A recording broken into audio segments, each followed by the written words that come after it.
Orbital velocity के लिए एक बात आपने याद रखनी है, वो ये है कि ऑर्बिटल वेलोसिटी में जब कभी भी किसी सैटेलाइट को लॉन्च किया जाता है तो उस सैटेलाइट की जो मैग्नीट्यूड होती है उसके टेंजेंशियल वेलोसिटी की, वो क्या होती है? कांस्टेंट होती है। इसका मतलब वो यूनिफॉर्म सर्कुलर मोशन परफॉर्म कर रही होती है। ठीक है। डायरेक्शन हर पॉइंट पर चेंज होगी, लेकिन हर पॉइंट पर उसके जो वेलोसिटी का मैग्नीट्यूड होगा वो हमेशा क्या होगा? कांस्टेंट होगा। और वो कौन सी वेलोसिटी? उसे हम कहते हैं टेंजेंशियल वेलोसिटी। तो लेट्स से मेरे पास एक सैटेलाइट है और उस सैटेलाइट की ये जो वेलोसिटी है इसका मैं टेंजेंशियल वेलोसिटी कहता हूँ। और इस टेंजेंशियल वेलोसिटी का जो मैग्नीट्यूड है वो क्या होगा? कांस्टेंट होगा हर पॉइंट पर। लेकिन आप जानते हैं कि हर पॉइंट पर डायरेक्शन क्या हो रही है? चेंज हो रही है। चेंज। मैग्नीट्यूड कांस्टेंट है। अच्छा, तो इसीलिए फिर हम इसकी डेफिनेशन लिख सकते हैं कि it is the velocity, it is the velocity with which a body, with which a body revolves around the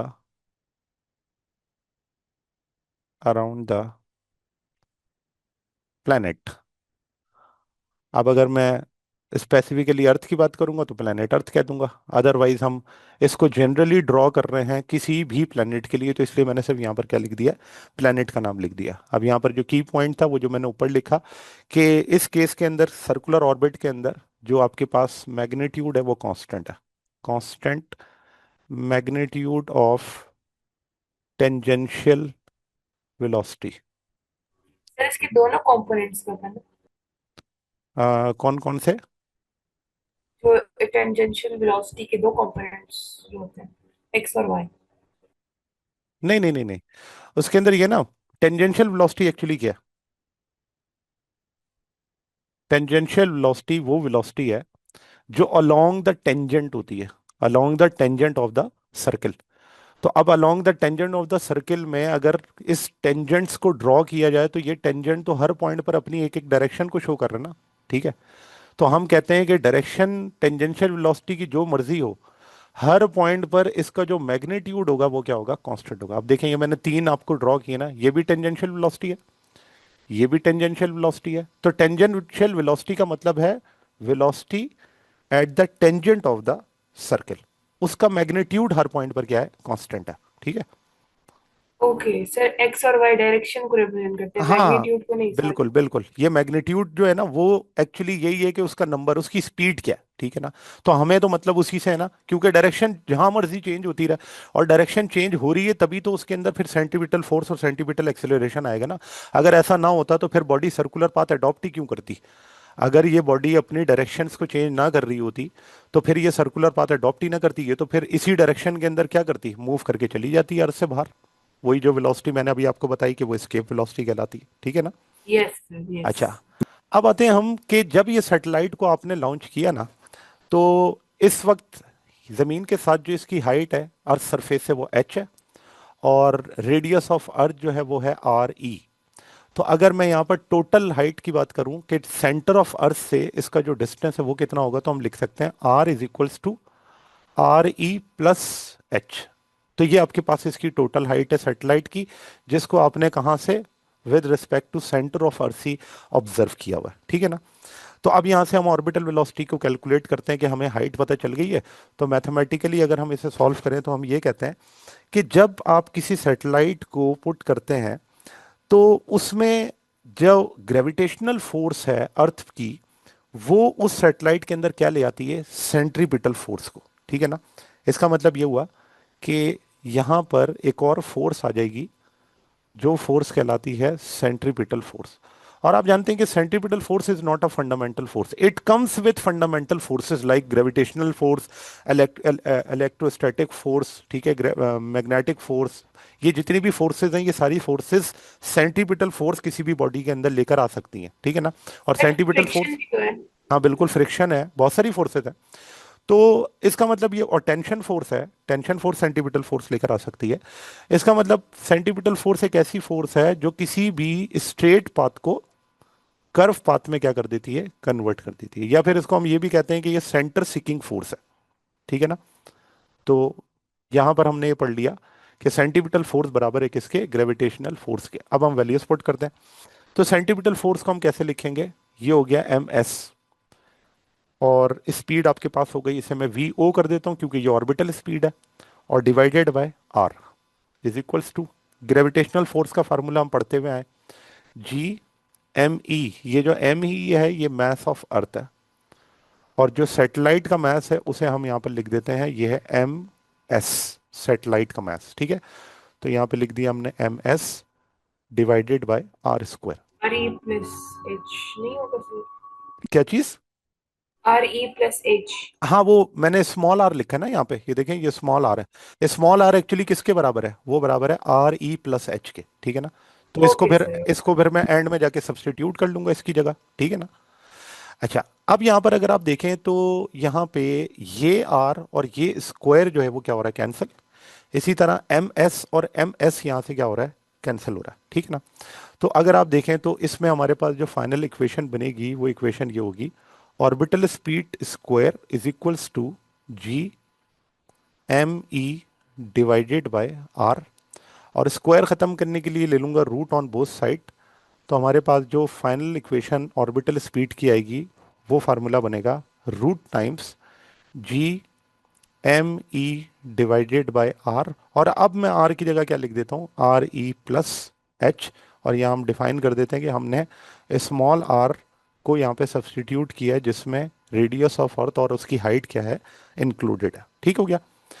अब यहाँ पर अगर आप देखें तो जो इक्वेशन हमने यहाँ पे बनाई है उस इक्वेशन से आपको ये पता चलता है कि ऑर्बिटल स्पीड जो है वो किन किन फैक्टर्स पे डिपेंड कर रही है। ठीक है ना। तो उन फैक्टर्स को अगर हम यहाँ पे लिख लें कि ऑर्बिटल स्पीड किस किस फैक्टर पे डिपेंड कर रही है, तो ये डिपेंड कर रही है मास ऑफ मैसिव बॉडी। ठीक है ना, मास ऑफ मैसिव बॉडी, यानी कि सैटेलाइट जिसके अराउंड मूव कर रहा है ना उसकी बॉडी के मास पे क्या करता है, डिपेंड करता है। तो यहां पर आपको मैथमेटिकली भी ये रिलेशन, जी जी बोले।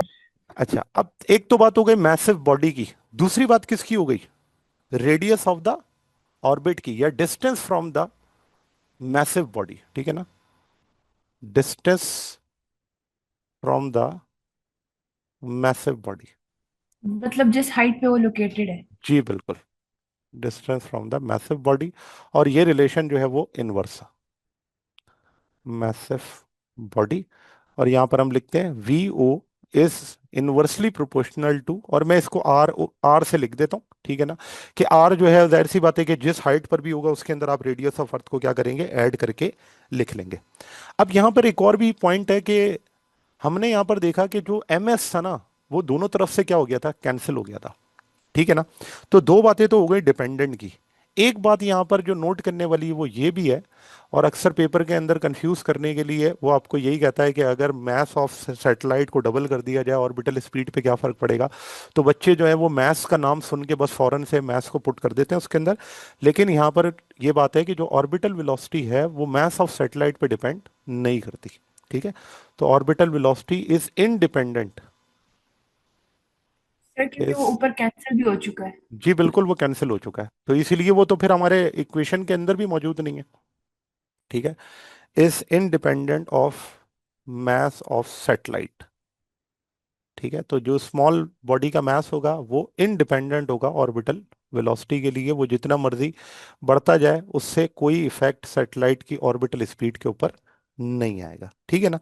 अच्छा, अब ये इक्वेशन अगर आप देख लें तो इस इक्वेशन में आपको ये नजर आ रहा है कि ऑर्बिटल स्पीड जो है, अगर आप हायर ऑर्बिट्स के अंदर जाएंगे तो जो ऑर्बिटल स्पीड है वो क्या हो जाएगी, डिक्रीज हो जाएगी। इसका मतलब लोअर ऑर्बिट्स के अंदर स्पीड हाई है और हायर ऑर्बिट्स के अंदर स्पीड क्या है, लो है। अब यहाँ पे वो बात आ जाती है जो बात जियो स्टेशनरी के लिए आगे हमने डिस्कस करनी है, कि अगर हम एक ऐसी हाइट पर चले जाएं जिस हाइट पर पहुंचने के बाद सैटेलाइट जो है वो अपना ऑर्बिट 24 आवर्स में कंप्लीट कर ले, देन उस स्टेशनरी ऑर्बिट को हम जियो स्टेशनरी ऑर्बिट कहते हैं, और उनमें जो सैटेलाइट्स हैं उनको हम क्या कहते हैं, जियो स्टेशनरी सैटेलाइट। ठीक है ना। तो यहां पर जाके वो बात आती है कि भाई वो रेडियस कौन सा है, तो जिस रेडियस पे वो ऑर्बिट फॉर्म हो रहा होगा ना उस ऑर्बिट पर जो भी सैटेलाइट्स होंगी उन्हें हम जियो स्टेशनरी सैटेलाइट कहते हैं, और उस ऑर्बिट का नाम क्या है, जियो स्टेशनरी ऑर्बिट है, ठीक है। Yes sir. अच्छा, अब आते हैं इसकी एग्जाम्पल पे। आईएसएस के बारे में आपको पता ही है, इंटरनेशनल स्पेस स्टेशन है, जो हमारी नेकेड आई से भी हम एटमॉस्फेयर में ऑब्जर्व कर सकते हैं। एक्चुअली ये एक बिगेस्ट स्ट्रक्चर है जो कि हमारी प्लेस किया गया है स्पेस के अंदर। इसको आप जो है एडिट अनएडिट आई से भी ऑब्जर्व कर सकते हैं। ये स्पेस लेबोरेटरी कहलाती है एक्चुअली। वो कहते हैं it orbits at an average altitude of about 400 kilometre. तो ये जो है वो हाइट उन्होंने आपको दे दी है उस सैटेलाइट की, और वो है 400 किलोमीटर। मीटर में हम लिखते हैं तो इसलिए हम 400 के साथ 10 की पावर 3 लगा देते हैं, ये हाइट आ गई। उसके बाद कहता है कि above the earth surface in low earth orbit what is it's orbital velocity. आपने क्या करना है, ऑर्बिटल वेलोसिटी फाइंड आउट करना है। फार्मूला आपके सामने गिवन है। ऐसा जितना खास कोई इसमें क्वेश्चन में कोई कॉन्सेप्ट नहीं है, बस यही है कि हम फार्मूला इसके अंदर अप्लाई करना देख लें कि ये आपके पास मास ऑफ अर्थ है। कुछ कांस्टेंट्स होते हैं जो कि आपको पता होने चाहिए, वैसे पेपर के अंदर अब गिवन होने लगे हैं तो इसलिए ये काम भी आसान हो गया। तो आप क्या करते हैं कि इनके अंदर वैल्यू सब्स्टिट्यूट करते हैं। मास ऑफ अर्थ जो है वो 6 एक्सपोनेंट 24 kg है, और जो रेडियस ऑफ अर्थ है वो 6 एक्सपोनेंट 6 मीटर है। या आप इसको रेडियस ऑफ अर्थ को 6400 किलोमीटर या एक्सपोनेंट 3 मीटर भी लिख सकते हैं। कैपिटल जी आपके पास कांस्टेंट है, 6.67 exponent -11 newton metre square upon kilogram square. Exponent -11 newton metre square upon kilogram square. तो जब आप इसको वैल्यूज को पुट करेंगे, सॉल्व करेंगे, तो आपका आंसर आ जाएगा 7.66।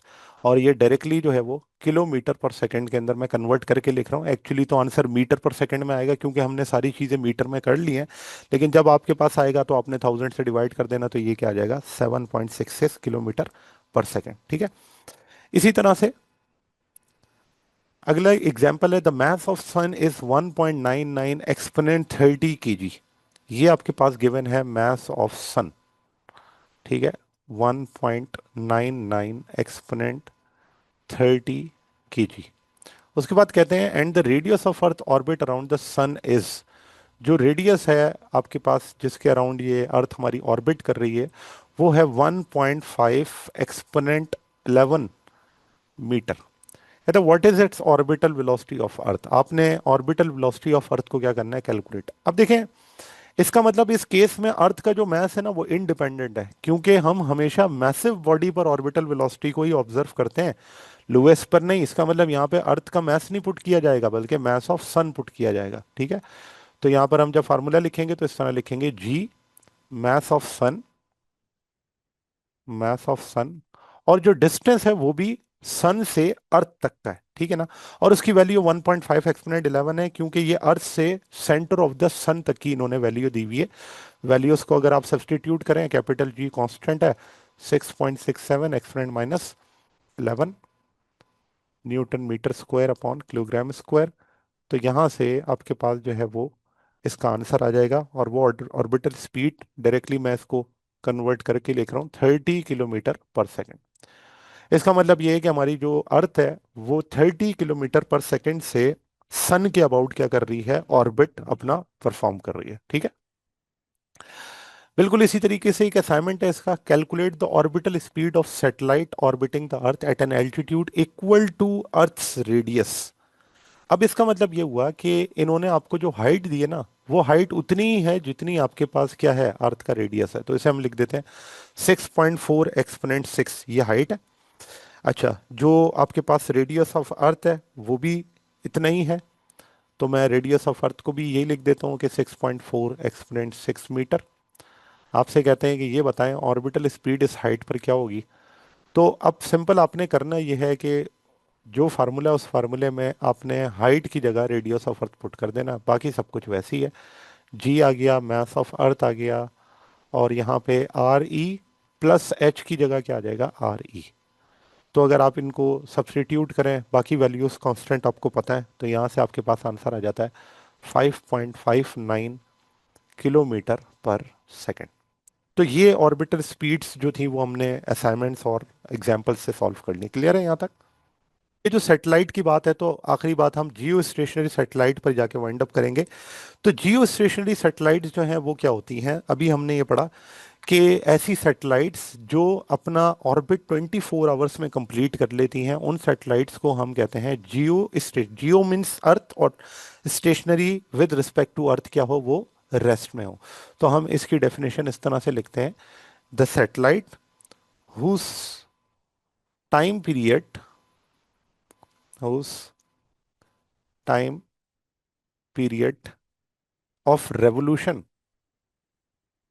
इन an orbit in an orbit is exactly in an orbit is exactly equal to the period of rotation, to the period of rotation of earth, rotation of earth about its own axis, about its own axis। ठीक है। तो ये जो satellites क्या कहलाएंगी, इन्हें हम कहते हैं जियो स्टेशनरी सैटेलाइट। या दूसरी डेफिनेशन ये भी है कि वो सैटेलाइट जो अपना रेवोल्यूशन अर्थ के अबाउट 24 आवर्स में कंप्लीट कर ली थी, उसे भी हम जियो स्टेशनरी सैटेलाइट कहते हैं। और ये जो ऑर्बिट्स होंगे, and the in which orbits in which Jio stationery satellites orbits Jio stationery satellites moves are called moves are called geostationary orbits। अब हमने, हमारा जो काम है ना वो ये है कि हमने वो ऑर्बिट तलाश करना है जिस ऑर्बिट पर ये वाला काम होता हो। यानी कि अगर हमने उस सैटेलाइट के ऊपर, उस सैटेलाइट को उस ऑर्बिट पे भेजना है जिस ऑर्बिट पर पहुंच के ऑर्बिटल स्पीड, क्योंकि देखिए ना, हमने ये रिलेशन पढ़ लिया कि जो ऑर्बिटल स्पीड है वो इन्वर्सली प्रोपोर्शनल है किसके, रेडियस के। अब हमने ऑर्बिटल स्पीड को कहाँ पर लाना है, 30 किलोमीटर पर सेकंड पर। ठीक है ना। क्योंकि आप जानते हैं कि जो हमारे पास ऑर्बिटल स्पीड है वो अर्थ की जो रोटेशन है, सॉरी ये अर्थ की रोटेशन तो थी, ऑर्बिटल स्पीड अर्थ की जो स्पिनिंग स्पीड है, उस स्पिनिंग या रोटेशनल स्पीड के साथ क्या करनी है, मैच करनी है। तो हमें क्या करना है, डिस्टेंस बढ़ाते जाना है। और डिस्टेंस इतना बढ़ाना है कि ऑर्बिटल स्पीड वो हो जाए जिस पर हमारी जो अर्थ जैसे 24 आवर्स में अपना रोटेशन एक कंप्लीट कर लेती है अपने एक्सेस के अबाउट, तो वो जो सैटेलाइट है वो भी 24 आवर्स में अपना क्या करे, ऑर्बिटल मोशन क्या कर ले, कंप्लीट कर ले। ठीक है ना। तो वो हमने क्या करनी है, ऑर्बिट फाइंड आउट करनी है। तो अब देखें, ये हमारे पास जियो स्टेशनरी ऑर्बिट के लिए है कि इसके अंदर ये है कि जो भी आपके पास सैटेलाइट है उसके लिए मैंने एक कंसीडर कर लिया, एक सैटेलाइट है उसका मास m है। ठीक है, ये सैटेलाइट है। और इस सैटेलाइट को अगर आप देखें तो ये इस पी पॉइंट के बिल्कुल अबव है, इस पी पॉइंट के। जब ये सैटेलाइट मूव करता है तो ये पी पॉइंट भी मूव करता है। फिर ये सैटेलाइट जब दूसरी साइड पर आ गया तो मैं तीन पोजीशंस को डिफाइन कर देता हूँ यहाँ पर। पोजीशन ए है, फिर पोजीशन बी है, और फिर पोजीशन सी है। तो आप देखें जैसे जैसे सैटेलाइट की पोजीशन चेंज हो रही है वैसे वैसे हमारी अर्थ के अंदर मौजूद जो पॉइंट है पी, उसकी भी पोजीशन उसी तरह से चेंज हो रही है जिस तरह से सैटेलाइट मूव कर रही है। इसका मतलब ये हुआ, कोई सैटेलाइट अगर अर्थ के किसी एक सिटी के ऊपर मौजूद है तो जब जब वो सैटेलाइट मूव करेगी वो सिटी भी उसके साथ साथ क्या रहेगा, स्टेशनरी रहेगा। या फिर हम ये कह सकते हैं कि वो सैटेलाइट उस सिटी के साथ क्या रहेगी, स्टेशनरी रहेगी। ठीक है ना, यहाँ तक क्लियर है बात। Yes sir. अच्छा, अब यहाँ पे उस सैटेलाइट की जो ऑर्बिटल स्पीड है वो क्या है, ठीक है ना। तो उस ऑर्बिटल स्पीड को हमने कैलकुलेट किया हुआ और उसका फार्मूला आया था √G m e divided by R. ठीक है ना, ये हमने फार्मूला लिखा था। इस फार्मूले को हम कह देते हैं, ये इक्वेशन नंबर है 1। सिमिलरली हमने एक और भी फार्मूला देखा है जिस फार्मूले के जरिए आप क्या कर सकते हैं, ऑर्बिटल स्पीड को क्या कर सकते हैं, फाइंड आउट कर सकते हैं। सिमिलरली ऑर्बिटल स्पीड, क्योंकि जो भी बॉडीज सर्कुलर पाथ अडॉप्ट कर रही होती हैं उनका जो डिस्टेंस होता है उसे हम सरकमफेरेंस ऑफ सर्किल से, और ये एक जनरल फार्मूला है। ठीक है ना। तो सरकमफेरेंस ऑफ सर्किल 2πr, और टी आपके पास क्या है, टी। ठीक है। इस टी को हम कैपिटल टी से शो कर देते हैं क्योंकि ये टाइम पीरियड कहलाता है। ठीक है। और इस इक्वेशन को मैं कह देता हूँ इक्वेशन नंबर 2। अच्छा, अब यहाँ पर एक पॉइंट ये भी शो होता है कि भाई ऑर्बिटल स्पीड के पहले फार्मूले में अगर आप देखें तो ऑर्बिटल स्पीड इनवर्सली प्रोपोर्शनल है किसके, आर के। जबकि जो दूसरा फार्मूला आपको नजर आ रहा है उस फार्मूले के हिसाब से ऑर्बिटल स्पीड डायरेक्टली प्रोपोर्शनल है किसके, आर के। ठीक है ना। तो हमने तो ये पढ़ा है कि जब डिस्टेंस बढ़ता है इसका मतलब हायर ऑर्बिट्स, तो वहां ऑर्बिटल स्पीड क्या होती है, कम होती है। कम होता है। ठीक है ना। जबकि जो दूसरा फार्मूला है वो आपको क्या बता रहा है कि डिस्टेंस अगर बढ़ेगा तो ऑर्बिटल स्पीड क्या होनी चाहिए, ज्यादा होनी चाहिए, ऐसा ही है ना। Yes sir. तो क्या आंसर होना चाहिए इसका आपके लिहाज से। सर डिस्टेंस जब बढ़ेगा तो ऑर्बिटल स्पीड को बढ़ना ही चाहिए। बढ़नी चाहिए। तो अगर ऐसा होता तो फिर जितने भी हमारे प्लैनेट्स जो कि सन से दूर हैं, तो उनका तो फिर ईयर जो था वो जल्दी कंप्लीट हो जाना चाहिए था ना, लेकिन उनका तो ईयर, जैसे अगर हमारी जो अर्थ का ईयर है वो 365 डेज में होता है, उनका 900,000 डेज के अंदर कंप्लीट हो रहा होता है। अगर ऐसा है तो फिर तो उनका ईयर यानी कि उनका रेवोल्यूशन जल्दी कंप्लीट हो जाना चाहिए, लेकिन ऐसा नहीं होता क्योंकि उनकी स्पीड क्या होती है, कम होती है। और जियो स्टेशनरी जो सैटेलाइट होते हैं उनकी स्पीड भी तो इसी वजह से मैच करती है। अगर लो ऑर्बिट्स पे उनकी स्पीड मैच कर देती, हमें उनको हायर ऑल्टीट्यूड पे भेजने की जरूरत क्या थी। हमने तो भेजा ही उनको हायर एल्टीट्यूड पे इसलिए क्योंकि वहां पर जाके ऑर्बिटल स्पीड क्या कर जाती है, मैच कर जाती है। एक्चुअली में जो करेक्ट रिलेशन है वो यही है जो कि हमने पहले पढ़ा था। ठीक है ना। वो चेंज नहीं होगा, ये यही करेक्ट है बिल्कुल, ठीक है ना। लेकिन हमने जो इक्वेशन यहाँ पर लिखी है ना, उस इक्वेशन में हमने चीज़ों को समझा गलत है, ठीक है ना। ये है कि ऑर्बिटल स्पीड आर के ऊपर तो डिपेंड कर रही है, लेकिन डिस्टेंस के बढ़ने से एक और भी चीज चेंज हो जाती है और वो है टाइम। जब आप डिस्टेंस बढ़ाते हैं ना तो हायर डिस्टेंस पर जो ऑर्बिटल स्पीड होती है वो कम हो जाती है, जिसकी वजह से आपका टाइम क्या हो जाता है, वो डबल हो जाता है। तो सोचो कि एक चीज आपके पास बढ़ रही है, लेट से मैं कहता हूं आर बढ़ रहा है, और आर के बढ़ने से अगर टी डबल टाइम्स इंक्रीज हो रहा है, तो अगर आप एक चीज को कैंसिल आउट भी कर दें तो टी के बढ़ने से ऑर्बिटल स्पीड क्या हो रही है, कम हो रही है। बात समझ आई। इसका मतलब जो ऊपर वाली बात है कि रेडियस के बढ़ने से ऑर्बिटल स्पीड कम होती है, नीचे वाली बात भी उसी तरह से है। तो हमने एक चीज को इग्नोर कर दिया कि इस फार्मूले में टी भी गिवन है, और जबकि ऊपर वाले फार्मूले में गिवन नहीं था, ऊपर वाले में तो मास कांस्टेंट था, जी कांस्टेंट था। हमने क्या किया, आर को चेंज किया, ऑर्बिटल स्पीड हमने कहा वो कम हो जाएगी। लेकिन नीचे वाले फार्मूले में सिर्फ आर नहीं है, यहाँ पर जो चेंज होने वाली चीज है वो टाइम भी है। तो आप देखें ना, हायर ऑर्बिट्स में अगर किसी बॉडी की ऑर्बिटल स्पीड कम हो रही है तो इसका मतलब उसको अपना ऑर्बिट कंप्लीट करने में टाइम क्या लगेगा, ज्यादा लगेगा ना। ठीक है ना। तो रेडियस के बढ़ाने से टाइम 2 टाइम्स क्या हो जाएगा, इंक्रीज हो जाएगा। और क्यों 2 टाइम्स इंक्रीज होगा इस चीज को अभी मैं आगे आपको प्रूफ कर देता हूं कि कैसे टाइम जो है वो रेडियस के डबल करने से 3 टाइम्स या 2 टाइम्स क्या हो जाता है, इंक्रीज हो जाता है। ये बात समझ आ गई आपको। सर इसमें जो स्क्वायर रूट है आर पे, जी ये जी। फर्क पड़ता है इसमें? नहीं, वो फर्क सिर्फ इतना ही पड़ेगा कि ये रिलेशन आपके पास जो होगा वो लीनियर नहीं होगा, ठीक है ना। एक्सपोनेंशियल कर्व आएगा क्योंकि आर की वैल्यू जो है वो रूट में है, हाफ में। ठीक है ना। तो इसलिए जो हमारे पास लाइन बनती है ना ग्राफ के अंदर, उसके अंदर स्टीपनेस बढ़ जाती है और कुछ नहीं है इसमें, ठीक है। Okay sir. अच्छा, अब देखो ये रिलेशन हमारे पास बन गया, इन रिलेशंस को हम क्या करते हैं, कंबाइन कर देते हैं। तो हम लिख देते हैं comparing equation 1 and 2, comparing equation 1 and 2। तो यहाँ पर हमने जब इसको कंपेयर किया तो एक तरफ आपके पास आ जाएगा 2 pi R divided by T, और दूसरी तरफ आपके पास है √G m e divided by R. अब आप क्या करते थे, इस स्टेज पर आने के बाद करते थे स्क्वायरिंग ऑन बोथ साइड, और स्क्वायरिंग इसलिए करते थे ताकि रूट कैंसिल हो जाए। तो फिर हमारे पास बनता था 4 pi R square, 4 pi square R square, और यहाँ पर टी स्क्वायर, और ये रूट कैंसिल होगा तो यहाँ पर आ जाएगा G m e divided by are.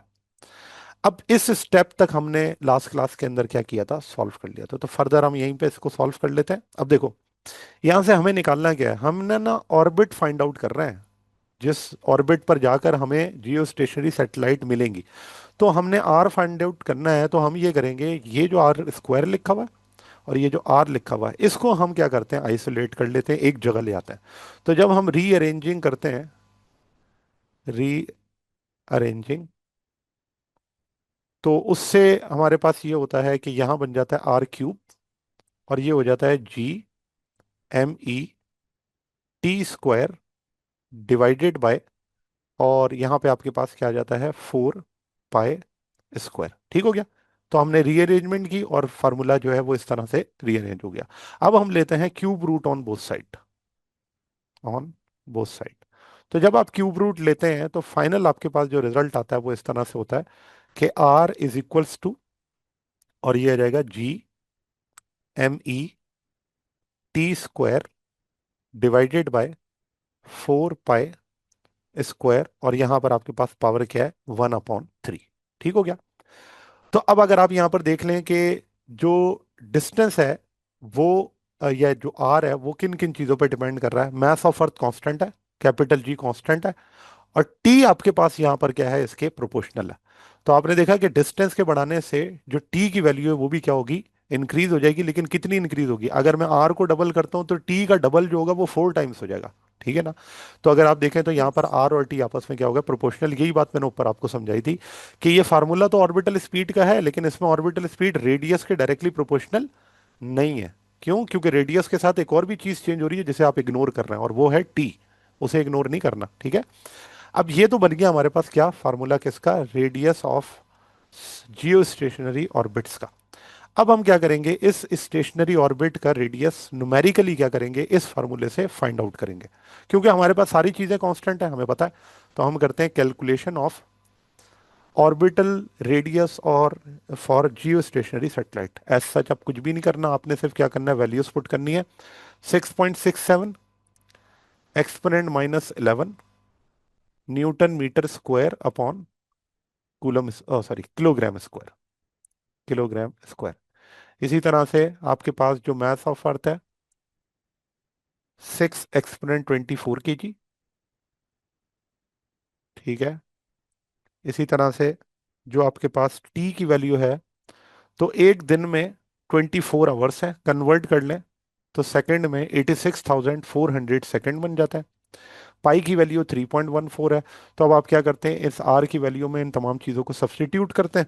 तो सब्सटीट्यूट करने के बाद जब आप इसे सॉल्व करेंगे तो आपके पास इसका आंसर आ जाता है 4.23 एक्सपोनेंट 7 मीटर, और इसे आप किलोमीटर में लिखें तो 4.23 एक्सपोनेंट 4 किलोमीटर। अब ये जो हमने रेडियस निकाला है, ये रेडियस कहाँ से है, from centre of earth, from centre of अर्थ। तो ये जो डिस्टेंस है आपका, ये अर्थ सरफेस से नहीं है, बल्कि कहाँ से है, फ्रॉम सेंटर ऑफ अर्थ से। ठीक है। अब अगर यही डिस्टेंस हमें कहाँ से निकालना हो, सरफेस ऑफ अर्थ से, तो सरफेस ऑफ अर्थ से हम क्या करेंगे कि जो रेडियस ऑफ अर्थ है उसे इसमें से क्या कर देंगे, सब्ट्रैक्ट कर देंगे। तो जब आप इसको सब्ट्रैक्ट करेंगे तो आपके पास जो डिस्टेंस आएगा वो एक्चुअली कहाँ से होगा, फ्रॉम सरफेस ऑफ अर्थ। ठीक है ना। अगर आप इसके अंदर से ये निकालना चाहें कि इसकी हाइट क्या है, तो इस हाइट को आप क्या करें, रेडियस ऑफ अर्थ से माइनस करा दें। तो 4.23 एक्सपोनेंट 7 मीटर माइनस करें 6.4 एक्सपोनेंट 6 मीटर को, तो आपके पास जो हाइट होगी वो एक्चुअली अप्रोक्सीमेटली कोई 36,400 किलोमीटर के करीब आ जाएगी। ठीक है। तो ये आपके पास है फ्रॉम सरफेस ऑफ अर्थ,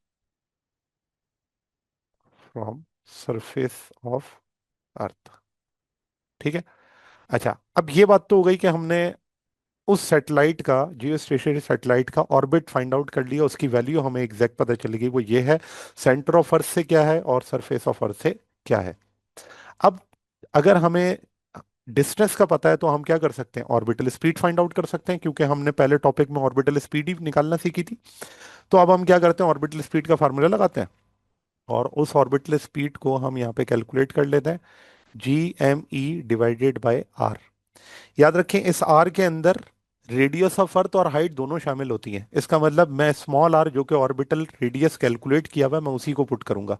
वो था 4.23 एक्सपोनेंट 7 मीटर। ठीक है ना, क्योंकि ये जो आर है इसके अंदर RE+H दोनों शामिल है, RE+H।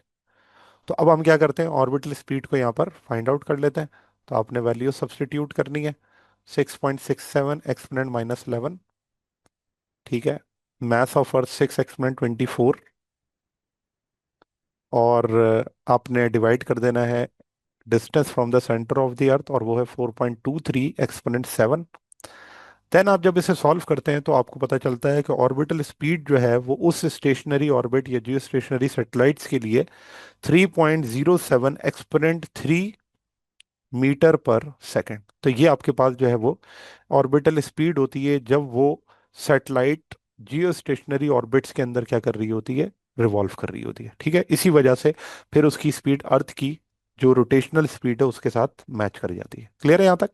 सर वो तो हम एक और बुक में 4 के अराउंड लिखा होता है, 4.1 × 10⁻³ क्या नाम है, ऑर्बिटल स्पीड। जी जी सर। वो आप ये करें ना कि जो हमारे पास डेटा है, इस डेटा से निकाल कर देख लें जो आंसर आ। अब ये देखें जो डेटा हमने पुट किया उससे यही आंसर आ रहा है ना।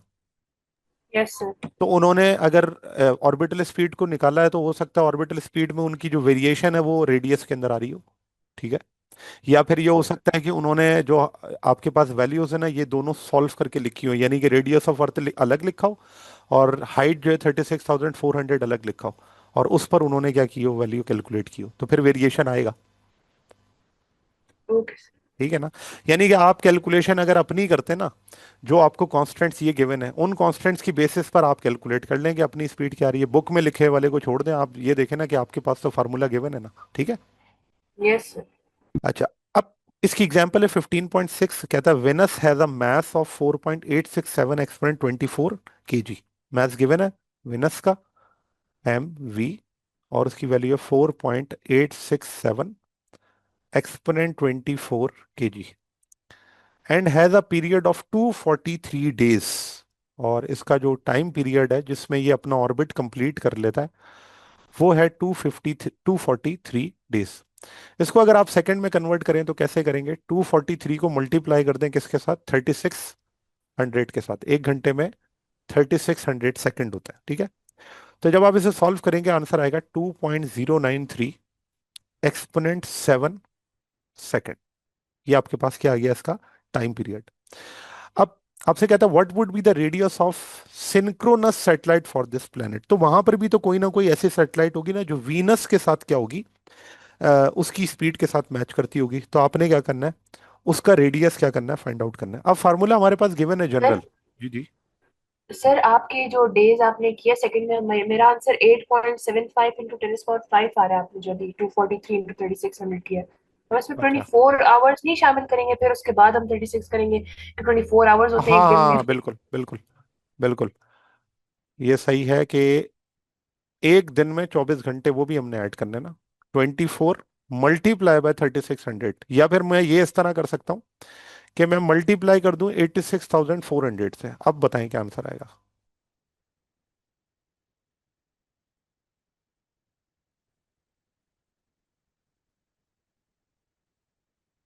सर 2.10 × 10⁻⁷। बिल्कुल ठीक हो गया। ठीक है ना। तो ये हमारे पास जो है वो आंसर हो गया इसका। ठीक है, तो हमने एक दिन के अंदर जो कितने सेकंड है तो 243 से क्या कर दिया, मल्टीप्लाई कर दिया। कैपिटल जी की वैल्यू कांस्टेंट है। आपने वो रेडियस ऑर्बिट, ऑर्बिट का रेडियस क्या करना है, फाइंड आउट। तो फार्मूला हमारे पास क्या था, जी एम। अब यहाँ पर मास ऑफ अर्थ नहीं है, मास ऑफ वेनस है। टाइम पीरियड ऑफ वेनस उन्होंने बता दिया 243 डेज है, और डिवाइडेड बाय 4 पाई स्क्वायर, और यहाँ पर आपके पास है 1/3, टी के ऊपर स्क्वायर था। सही है। अब आप क्या करते हैं, इसके अंदर वैल्यू सब्स्टिट्यूट कर देते हैं, सॉल्व कर लें। 6.67 exponent -11, mass of Venus 4.867 exponent 24। अच्छा, टाइम को आपने स्क्वायर कर लेना है, इसको ना भूलिएगा, एक्सपोनेंट 7 स्क्वायर, और डिवाइडेड बाय 4, और पाई स्क्वायर के लिए भी 3.14 का स्क्वायर। तो ये जब आप सब कुछ सॉल्व कर लें तो फिर आप क्या करें, जो भी आंसर है उसका क्यूब रूट ले लें। ठीक है, 1/3। तो यहाँ पर आपके पास क्या आ जाएगा, इसका रेडियस। तो कैलकुलेट कर कर देखें, आपका आंसर आना चाहिए 1.53 एक्सपोनेंट 9 मीटर। तो ये आंसर आपका आना चाहिए, सॉल्व कर कर देख लें अगर आपका ये आंसर आ रहा है तो। Yes sir. मैंने ठीक इसको है। किलोमीटर तो 1.53 × 6 किलोमीटर होगी। बिल्कुल, इसको हम इस तरह से लिख सकते हैं, 1.53 एक्सपोनेंट 6 किलोमीटर, ठीक है। वो 10 की पावर 3 जो थी वो, उसने उसको 10 की पावर 6 बना दिया, सही है। ये आपके पास क्या आ गया, रेडियस ऑफ ऑर्बिट। अब आते हैं इसकी असाइनमेंट पर। असाइनमेंट में calculate the height from surface of earth of a satellite in Jio stationery orbit. तो आपने क्या करना है, हाइट का मतलब क्या है, इसका मतलब ये है कि सरफेस ऑफ अर्थ से उसकी क्या होगी डिस्टेंस, वो आपने बताना है। उसमें आर आगे आर मेंशन ई भी है। Plus H. हाँ, हमने यहाँ पर एच कैलकुलेट करना है, R - RE, यानी कि जो भी डिस्टेंस आपके पास आएगा ना, उस डिस्टेंस में से आपने रेडियस ऑफ अर्थ को माइनस करके लिखना है। जैसे ऊपर मैंने आपको बताया था ना, ये देखें, ये जो मैंने आपको बताया था एच, जो एच है वो किसके बराबर है, R - RE के। ये हमने एंड में जाकर एच फाइंड आउट करना है, ठीक है। तो अब हम कैसे फाइंड आउट करेंगे, सबसे पहले हम ये करेंगे कि रेडियस ऑफ ऑर्बिट का जो फार्मूला वो हम इसमें पे अप्लाई करेंगे। अब calculate the height of satellite Jio stationery orbit. तो जियो स्टेशनरी ऑर्बिट में मूव करने वाली सैटेलाइट का टाइम पीरियड क्या होता है, 86,400 सेकेंड, ठीक है ना। क्योंकि अर्थ की ऑर्बिटल रोटेशनल स्पीड से मैच करता है ना, तो वही टाइम हो जाएगा, ठीक है ना। यस कैपिटल जी आपके पास क्या हो गया, 6.67 एक्सपोनेंट -11। एज सच हमें सिर्फ टाइम ही चाहिए होता, बाकी सब चीज़ें तो क्या होती हैं, कांस्टेंट होती हैं, तो दोबारा लिखने की ज़रूरत नहीं है। ये किलोग्राम स्क्वायर आ गया। तो हम यहाँ पर रेडियस का फार्मूला लगा देते हैं, और वो फार्मूला इसी तरह से था, GME T² divided by 4 pi square, और यहाँ पर आ गया 1/3, ठीक है। तो आप इसमें वैल्यू सब्स्टिट्यूट कर देंगे, 6.67 एक्सपोनेंट -11, ठीक है। और मास ऑफ अर्थ आपके पास हो गया 6 एक्सपोनेंट 24। फिर इसी तरह से आपके पास जो है वो टाइम हो गया 86,400, और इसका स्क्वायर 1/3। तो मैं एग्जैक्ट आंसर जो है वो लाने के लिए ये सॉल्व कर रहा हूँ, अदरवाइज हमें पता है कि 36,000 के करीब आंसर आएगा इसका, ठीक है। 4.3.14 का स्क्वायर। तो जो आपके पास वैल्यूज गिवन है, उस वैल्यूज से जरा देखें कि हमारे पास क्या आंसर आ रहा है, एग्जैक्ट रेडियस हमारे पास क्या आ रहा है, चलिए बताएं।